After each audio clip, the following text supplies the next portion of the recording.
officially marked the first year of his reign on Friday, September 8, as he took the day to remember his late mother, Queen Elizabeth II. King Charles III issued his first statement as king 34 minutes after the late Queen's death was announced to the world. He described his mother's passing as a moment of the greatest sadness. As plans for Queen Elizabeth II's funeral were put into place, the Privy Council officially proclaimed His Majesty as King Charles III during his historic Accession Council on September 10. The late Queen's state funeral took place 9 days later at Westminster Abbey, followed by a committal service at St. George's Chapel in Windsor.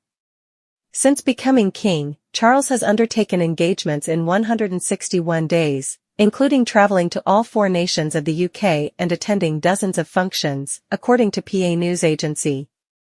Marks the first year of Charles's reign. Take a look back at some of his major milestones from the last 365 days. The king paid a touching tribute to his late mother in a pre-recorded message from St. George's Chapel in Windsor, which aired on Christmas Day, as per tradition. The monarch said, "I am standing here in this exquisite chapel of St. George at Windsor Castle, so close to where my beloved mother, the late Queen, is laid to rest with my dear father." It was just 3 months after the late Queen's death. He continued, "I am reminded of the deeply touching letters, cards, and messages which so many of you have sent my wife and myself, and I cannot thank you enough for the love and sympathy you have shown our whole family. I am reminded of the deeply touching letters, cards and messages, which so many of you have sent my wife and myself, and I cannot thank you enough for the love and sympathy you have shown our whole family." Christmas is a particularly poignant time for all of us who have lost loved ones. We feel their absence at every familiar turn of the season and remember them in each cherished tradition.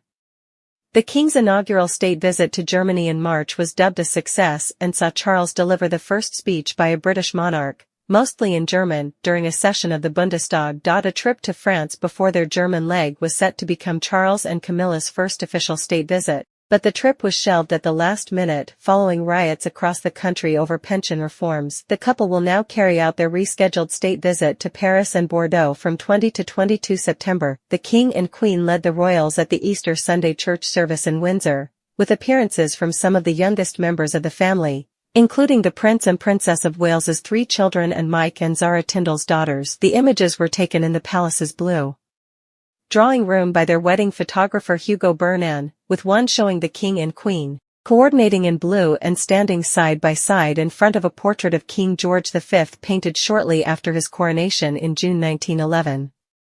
2 further images also showed Charles and Camilla seated individually. In June, the King marked his first birthday parade of his reign, which saw him joined on horseback by Princess Anne, Prince William and Prince Edward. It was the first time a monarch has ridden on horseback since the late Queen Elizabeth II rode on her beloved horse, Burmese, in 1986.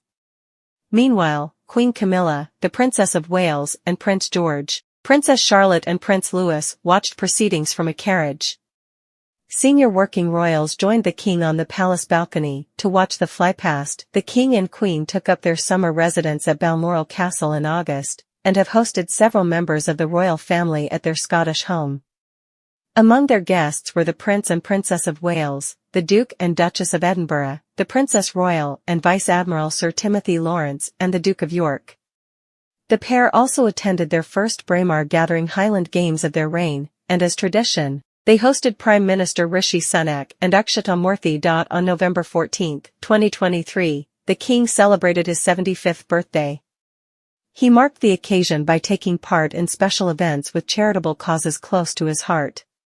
On the eve of his big day, the King was joined by fellow 75-year-olds for a special party at his countryside abode, Highgrove. The afternoon tea featured dancing with live music from a local rock choir, and also marked the 75th anniversaries of the NHS and the Windrush generation in 2023. On his actual birthday, Charles and Camilla attended a surplus food distribution centre outside London in line with the Coronation Food Project.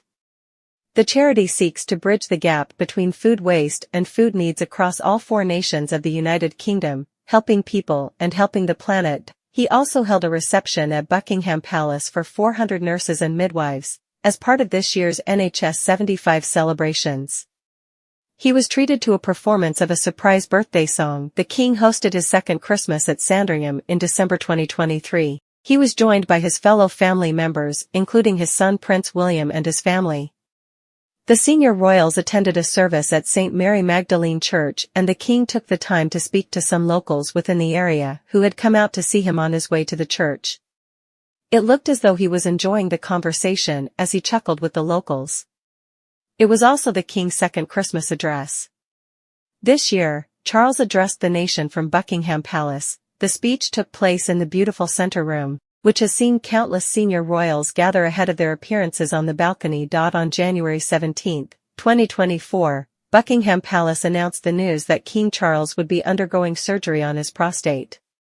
The news of the king's surgery came on the same day Kensington Palace announced that Princess Kate had been admitted to the London clinic for planned abdominal surgery.